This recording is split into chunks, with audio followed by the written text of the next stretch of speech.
Olá, estamos aqui mais uma vez no canal O que Rola na Geronto. Hoje, eu e Ieda, Carlos e Sérgio não puderam estar, ambos tiveram um compromisso pessoal, familiar, que os impediu de estarem juntos conosco. Mas nós estamos aqui para tratar de assuntos pertinentes, importantes ao tema do envelhecimento. Agradecemos a sua participação, sua presença conosco. É sempre bom saber que você está conosco. Hoje nós temos um assunto extremamente importante, como sempre são os nossos assuntos. Eu sempre digo um assunto extremamente importante porque é, né? Então eu vou introduzir o assunto falando que no Brasil já são mais de 36 milhões de pessoas que são aposentados ou pensionistas do INSS, que é o Instituto Nacional de Seguro Social. Vejam, 36 milhões de pessoas e, pasmem, cerca de 60% desse pessoal, dessa turma, deste contingente de pessoas, ganham até um salário mínimo. Essa é a realidade do nosso Brasil. Mas não é sobre renda de aposentados que nós vamos conversar hoje, conquanto seja um assunto extremamente importante, mas eu queria informar ou lembrá-los de que desde o dia 2 de fevereiro deste ano, as pessoas que são seguradas do INSS, a elas não é mais obrigado o comparecimento no banco para comprovação de fé, ou seja, comprovação de vida. A prova de vida, como todos nós conhecemos para os aposentados, pensionistas e demais segurados do INSS, deixou de ser presencial e passou a se tornar automática, por meio do cruzamento de bancos de dados ou base de dados do governo federal.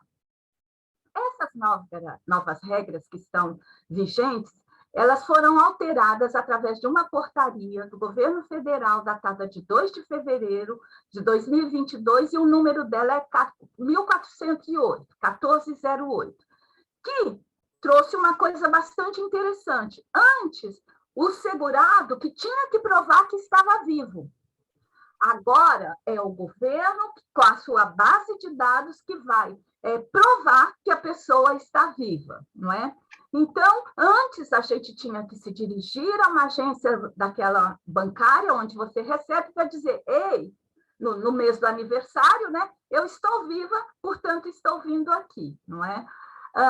Então, este assunto é muito importante, é muito atual, e nós convidamos uma pessoa, né, que tem um conhecimento profundo sobre isso, para falar sobre dispensa de prova de vida. Isso é bom ou é ruim?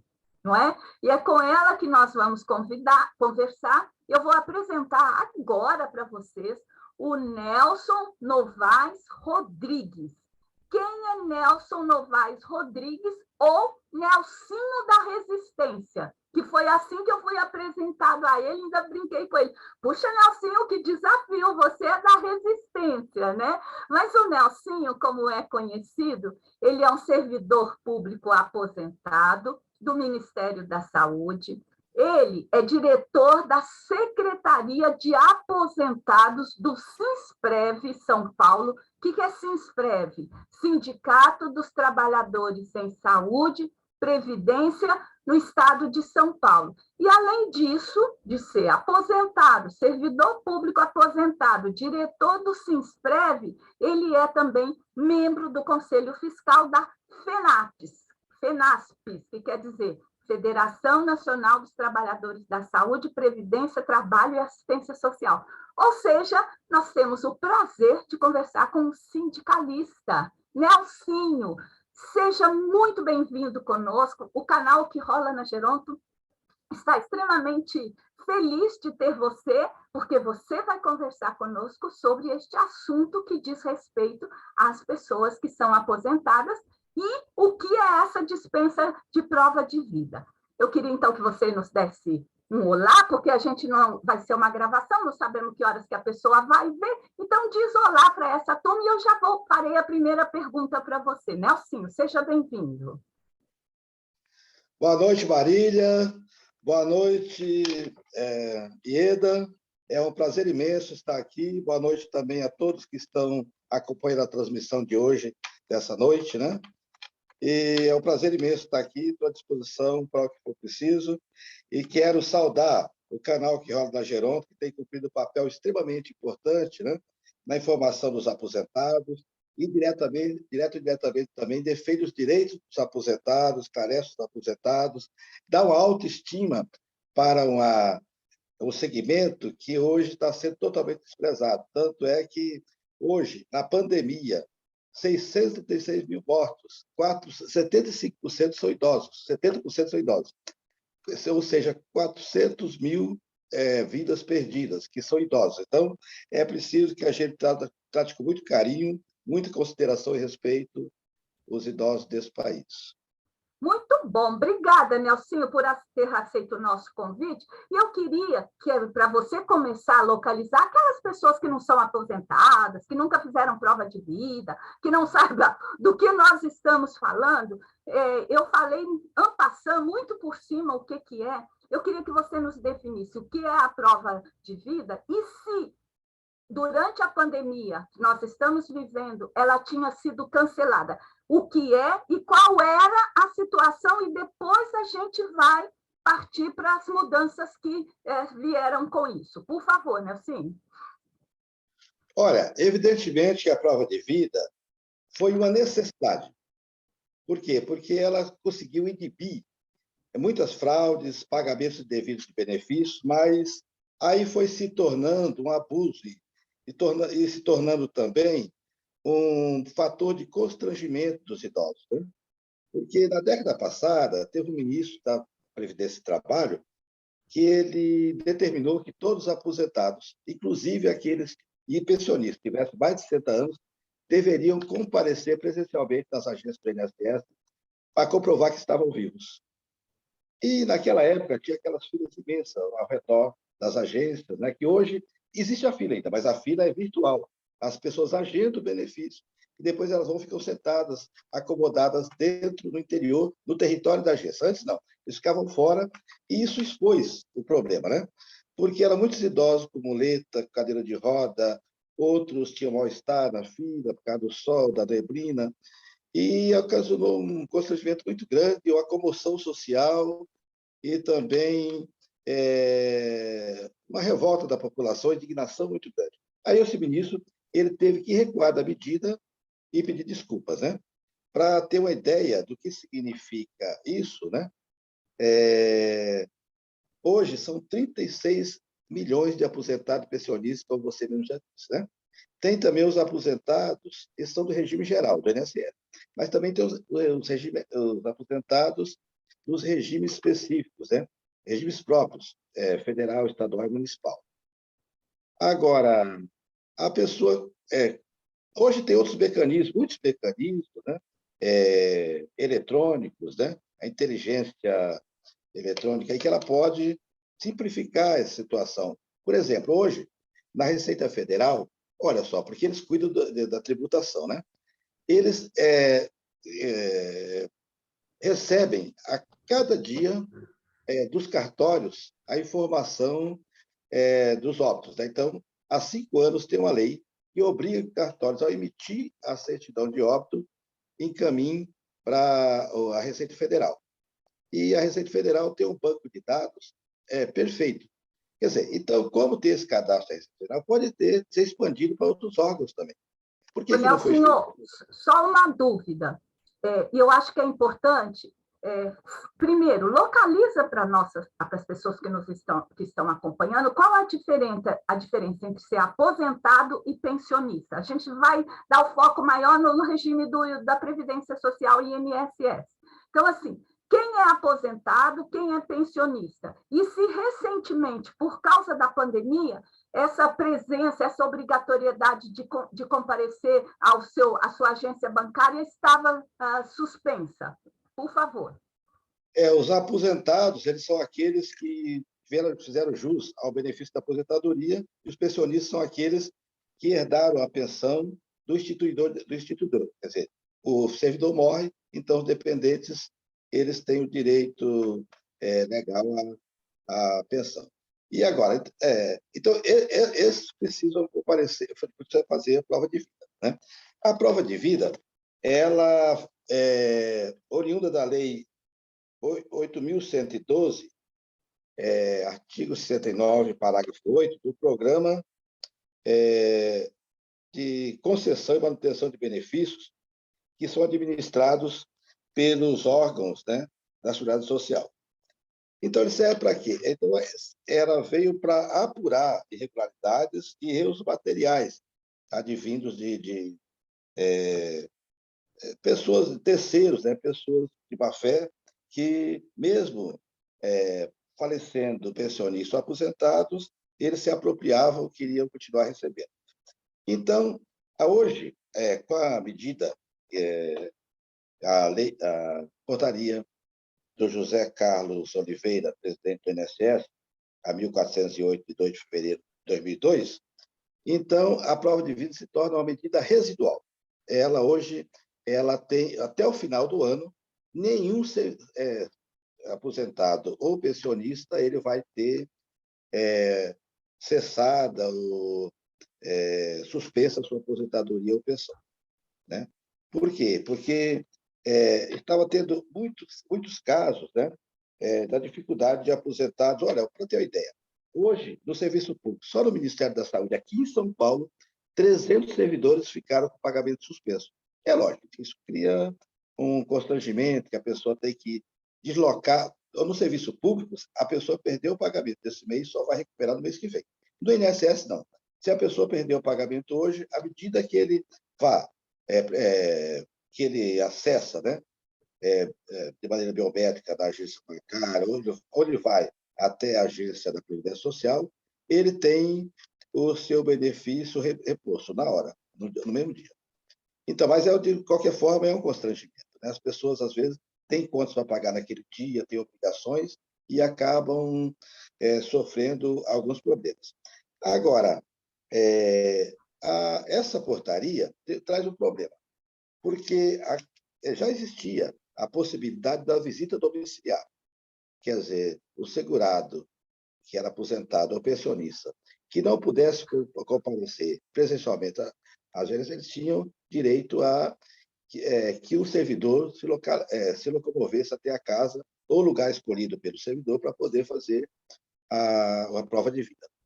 Nelsinho, quando você fala servidor, a gente também está pensando no segurado do INSS, certo? Nós estamos pensando naqueles que, tanto o servidor quanto o segurado do INSS. Isso, são aposentados, né? Então, isso. E pensionistas.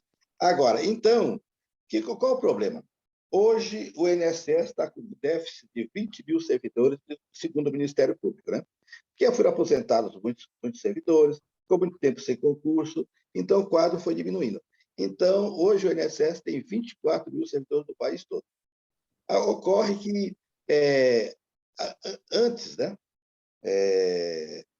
não existia essa prerrogativa da visita domiciliar. Agora, todos aqueles que não podem, pelas vias, né, que estão colocadas hoje, como o acesso ao aplicativo do INSS, a realização de quem realiza o empréstimo consignado, que não pode ir presencialmente nas agências, né, para biometricamente comprovar, perícias médicas, ou teleconsulta, pelo Sistema Único de Saúde, pelo cadastro, recadastramento nos órgãos de segurança, pelo CadÚnico, votação das eleições, né? Emissão de passaporte, carteira de motorista, carteira de trabalho, carteira de identidade, enfim, todos aqueles atendimentos onde as pessoas vão presencialmente. E também o recebimento de benefícios, né, pela prova biométrica. Agora, Quer dizer, todos que não tiverem condição de comprovar aqui, se passar, depois do ano que vem, se acaso eles não conseguirem comprovar, aí vão ter o benefício testado. Agora, o problema que tem daqueles com mais de 80 anos é com a falta de funcionários para poder cumprir essa tarefa, né? Porque antes, isso podia ser feito pelo procurador, o representante legal, que ele poderia ir até a agência, ou não eletronicamente, ele enviava um atestado médico, ou senão a declaração do estado da saúde da pessoa. Então, aí ele conseguia mostrar que aquele segurado aposentado ou pensionista estava vivo, né? Agora, então, tem esse problema, porque vai ter que ser dessa maneira, eletronicamente, o procurador ou o representante legal tem que fazer isso. Por quê? Porque não vai ter funcionários para poder dar conta dessa demanda, pela falta de funcionários. Para ter uma ideia, hoje tem 1.800.000 benefícios reprisados, encalhados, que não tem servidor para fazer o serviço. E depois outros problemas também, que o beneficiário ele perde o prazo, depois fica acumulado lá, ele não volta para entrar com recurso, tem diversos problemas. Mas, fundamentalmente, é isso, né? O único problema que essa portaria é esse. Nelson, ainda, até para as pessoas entenderem sobre o que você está falando, então, assim, a gente até vai repetir, vai pedir para você repetir, então, quais são os critérios que hoje estão colocados, dado que agora a pessoa, teoricamente, não é ela mais que tem que provar que está viva, mas vai se utilizar de diferentes mecanismos que já existem oficialmente, que a pessoa tem que estar viva para acessar, etc. Então, o que se fez, essa portaria permite, é que a utilização dessas outras coisas, né, que a pessoa acessa de diferentes maneiras, são mecanismos que provam que ela está viva. Então, ela não precisa provar que está viva, porque o governo já tem essas informações e, a partir daí, ele vai provar que essa pessoa está viva. Ao mesmo tempo, surge esse problema que você mesmo está falando, de tem gente que não vai entrar em nenhum daqueles critérios. Os muito longevos, os acamados, etc., as pessoas com demência, eles estão vivos, porém estão doentes e não estão mais utilizando esses recursos que são disponibilizados pelo governo por incapacidade pessoal, mas ele está vivo e, para cuidar dele, ele precisa continuar recebendo seus rendimentos. Então, para essas pessoas, pelo que você está explicando, haverá a possibilidade, ou eles deverão comprovar que elas estão vivas por meio de uma visita, de uma assistência domiciliar ou de alguma coisa que aconteça nesse sentido. Ocorre que, como você bem colocou, existe um déficit de recursos humanos. Então, eu tenho duas questões em relação a isso, que eu acho que quem nos escuta vai ficar preocupado, principalmente se tiver alguém nessas condições em casa. Se a pessoa não se enquadrou em nenhum daqueles locais, ela pode ser cortada, tá? E daí a visita pode demorar. O que vai acontecer? Assim, o correto, no meu entendimento, e eu sou absolutamente leiga nesses aspectos, é assim, ele só pode cortar, ou só deveria cortar, a partir do momento que ele foi na casa e comprovou que aquela pessoa não está viva. Tá? Ele não poderia comprovar antecipadamente, a pessoa não pôde se cadastrar, aí provavelmente, não sei se tem uma solicitação que alguém da família vai dizer, ele está vivo, mas não preenche nenhum desses critérios, eu não sei se isso está previsto, essa é uma coisa importante de esclarecer, e daí o benefício só seria cortado, o benefício não, o direito, né? Porque a aposentadoria é um direito, ele só seria cortado após a comprovação pelo INSS de que aquela pessoa não está mais viva. Essa é uma questão. A outra questão é uma questão com a qual eu que tenho a pesquisa lá, que você conhece muito bem, se depara muito, nós temos muitos homônimos no Brasil. Né? Pessoas que têm o mesmo nome. Aí vai o seu José da Silva, não tenho nada contra o José da Silva, nem contra o José e nem contra o da Silva da vida. Não entendam bem o que eu estou querendo dizer. Tem muita gente que tem nome igual. né? Às vezes, assim, a gente já pegou isso, por exemplo, eu tenho lá dentro do SAP pessoas que declararam óbito, mas eu tenho que confirmar se é ele mesmo que morreu.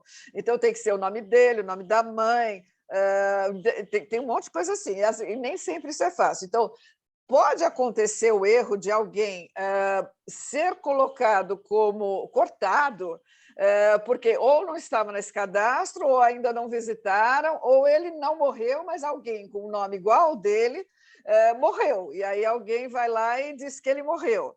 Se isso acontecer, o que as pessoas têm que fazer? Então, acho que tem duas coisas aí que a gente precisa esclarecer. Por favor. Perfeito. Olha, essa portaria disciplina procedimentos, né, referente à comprovação de vida, né?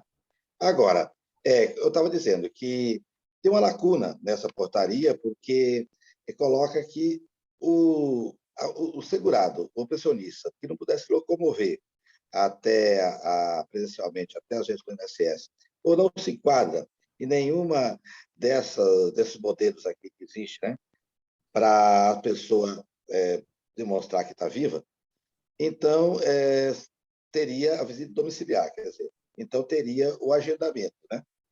Aí o procurador ou o representante legal, ele agendaria mediante um atestado médico ou uma declaração de comprovante do estado de saúde, né? E aí, com isso, né?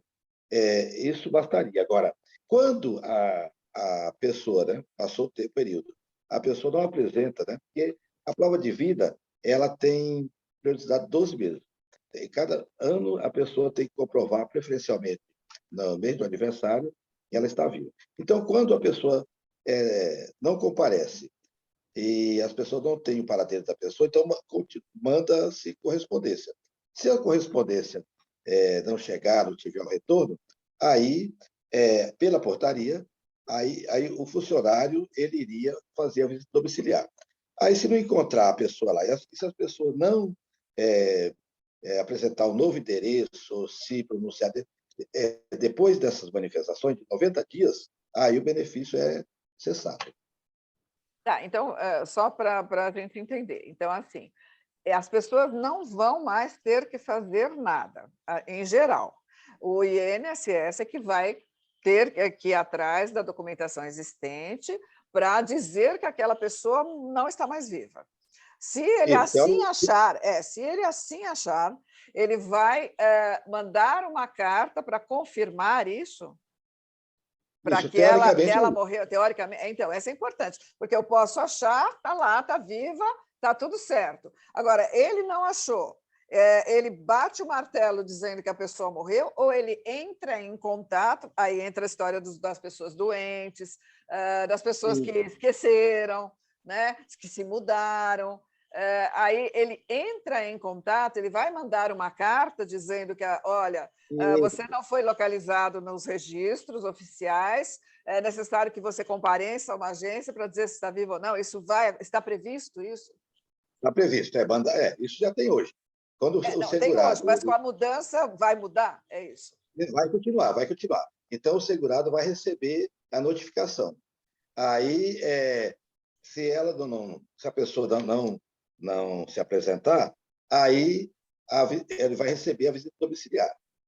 Agora, se chegar no endereço, né, a pessoa não estava morando mais lá, aí pergunta para vizinhos, tal, ninguém sabe da pessoa, aí depois de 90 dias o benefício é cessado. Agora, se acaso a pessoa foi encontrada, aí é feito o procedimento. A prova. Na verdade, assim, só no raciocínio, Nida, eu que tinha que provar que eu estou viva. Agora, a inversão a lógica é outra. Pela base de dados de todos esses exemplos que ele deu, e a gente vai chamar atenção novamente sobre isso, votou. Aí eu falo assim, mas tem idoso, é facultativo o voto após os 70 anos, não vota mais, né? Renovou a CNH, o idoso não dirige desde os 80 anos. Nós estamos fazendo aqui um afunilamento do que nos preocupa nessa portaria. para que os idosos tenham garantido o recebimento. Então, assim, o parece-me, e a portaria assim expressa, que a visita domiciliar não entrou na base de dado nenhum, não respondeu, não teve nada, então a visita domiciliar seria a última alternativa. E ele chamou a atenção da insuficiência de funcionários no INSS. E aqui, Nelson, eu estou falando agora a você como sindicalista, que representa um grande número de funcionários e tem diálogo com as pessoas também da Previdência Social, no seguinte sentido, o IN tem que fazer uma pressão para pensar naqueles que não aparecem nos bancos de dados, que são invisíveis. Você vai falar assim, mas nenhum, por exemplo, o CAD único, que é o benefício da assistência social. Por exemplo, o idoso recebe o BPC, está na base de dados, certamente, tem CAD único, tem tudo lá. Então, o que eu queria chamar a atenção é assim, se, de todo caso, aquele cidadão que ficou sumido do sistema, a gente tem que tomar uma providência. E aí vai caber ao INSS, por exemplo, fazer a contratação de pessoas só para realizar a visita domiciliar. Se não tem funcionário, caberá ao INSS, e esse é o papel da sociedade. Olha, ele não pode ficar sem benefício estando vivo. Se você não tem funcionário, se vira para provar que ele esteja vivo. Eu acho que a lógica é essa, tá certo? Perfeito. Então, é isso. Tanto é que o INSS parece que vai abrir um concurso público agora para provimento de cargos aí. E agora, na quarta-feira, queria chamar a atenção para isso, quarta-feira, o ministro da Previdência e Trabalho, Onyx Lorenzoni, ele foi em cadeia nacional falar sobre alguns préstimos aí da Previdência Social, e ele enfatizou essa questão do deslocamento de funcionários, né, para atender os segurados sem condição de locomoção, com mobilidade limitada, acamados, todas as situações que a Ieda colocou aí, né? Então, mas isso é uma coisa urgente, porque já estava tendo muito problema de pessoas que tinham benefício cortado, porque às vezes o segurado ele esquece que tem que fazer a prova de vida, isso é comum mesmo, né? E depois as pessoas têm transtorno e prejuízo, né? Agora, porque hoje os aposentados eles já vivem o desemprego do país, né, que é crônico do país hoje, né, que chega a 16 milhões, poderia não afetar de jeito nenhum os aposentados, mas, de certa medida, está afetando, porque hoje os aposentados se tornam quase como o sustento da família. Vocês trataram do endividamento das famílias aí, na semana passada, na questão do empréstimo consignado. Então, qualquer problema que as famílias têm, recorre ao aposentado que tem uma renda fixa, né?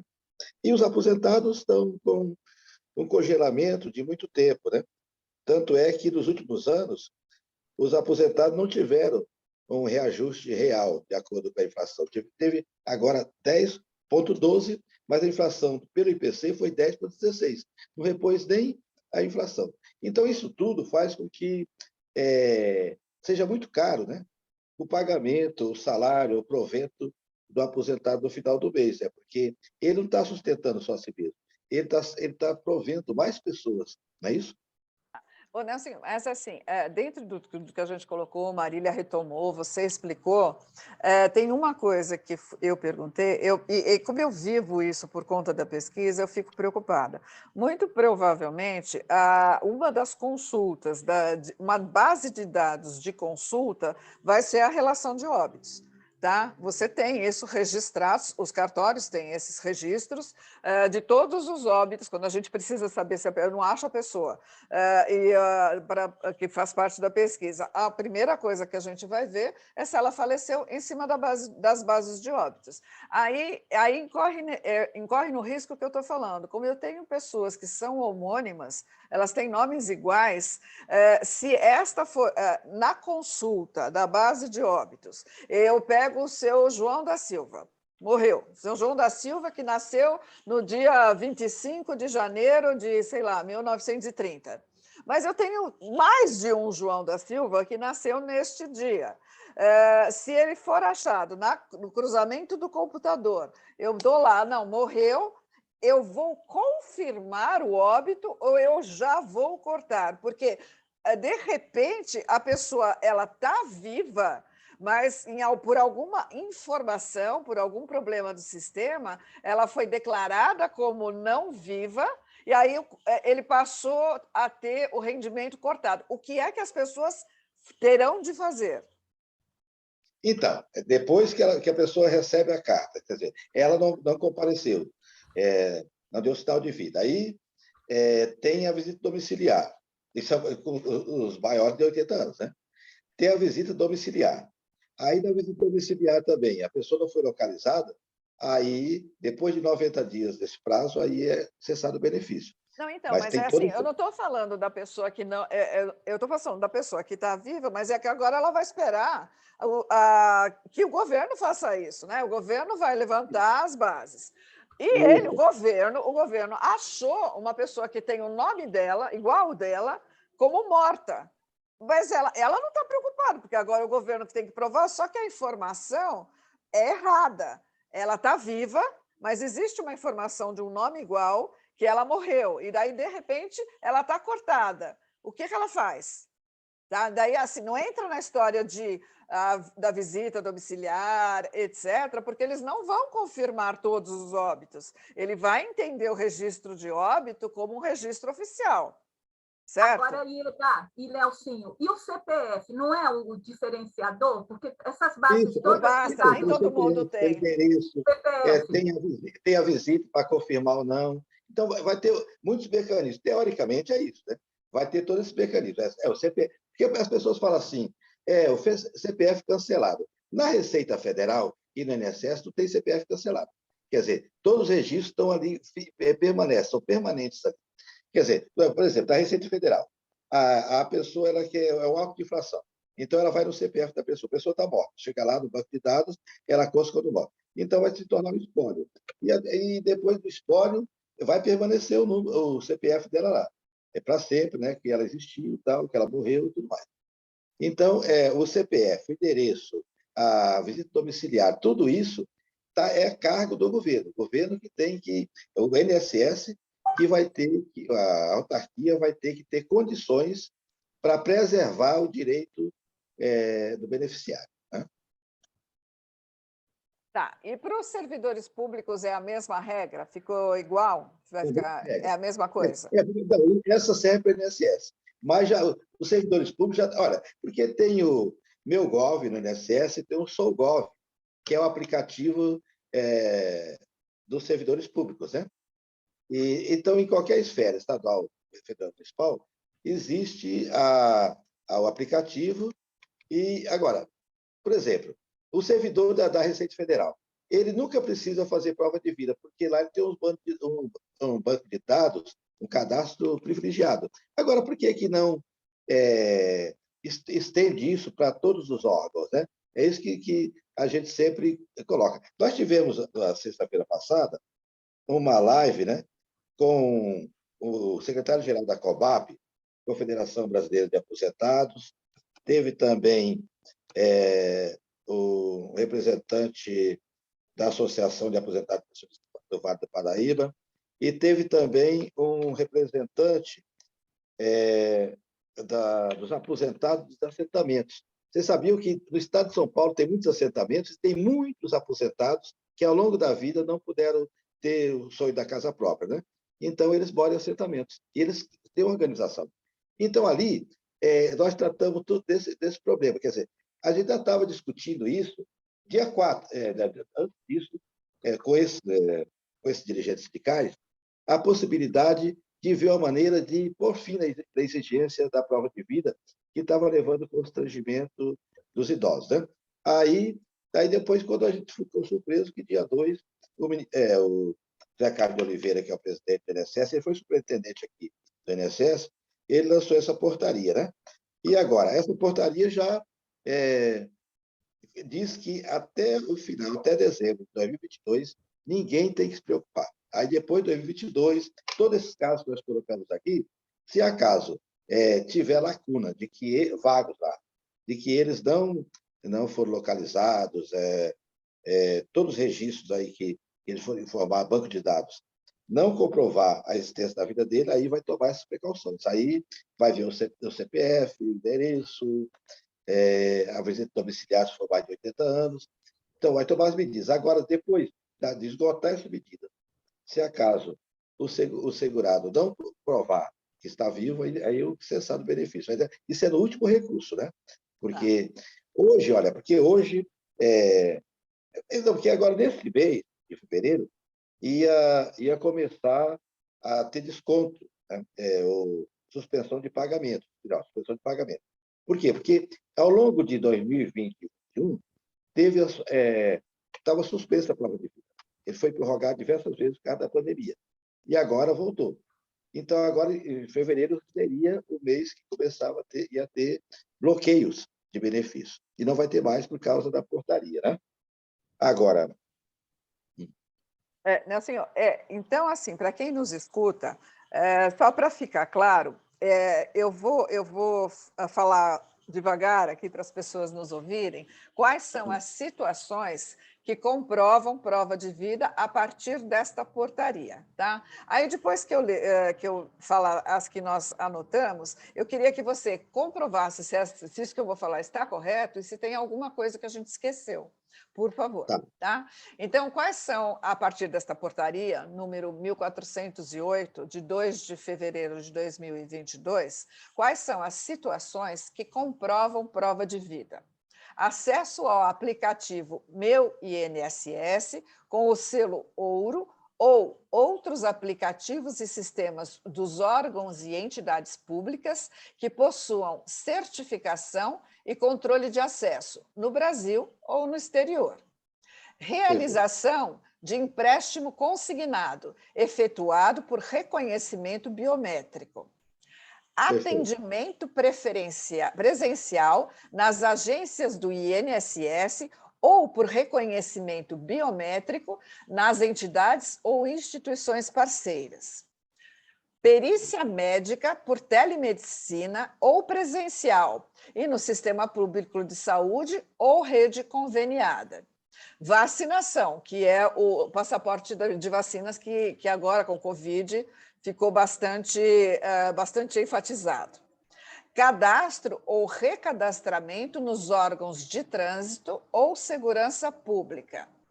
Atualizações no cadastro único, somente quando for efetuada pelo responsável pelo grupo. Votação nas eleições. Então, estamos no ano eleitoral, então votar nas eleições é uma forma de provar, né, que a pessoa está viva. Emissão, renovação de documentos como passaporte, carteira de identidade, carteira de motorista, carteira de trabalho, alistamento militar ou outros documentos oficiais que necessitem da presença física do usuário ou reconhecimento biométrico.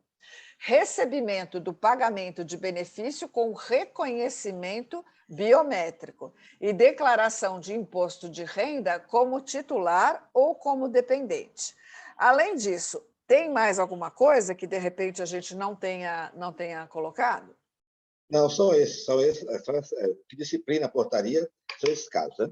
Agora, aí, depois de tudo isso, se não localizou, aí vai ter esse procedimento que eu falei, aí pelo CPF, vai ver o endereço, vai tomar essas medidas. Agora, se acaso não for localizado mesmo, né, o segurado, aí sim que é cessado o benefício.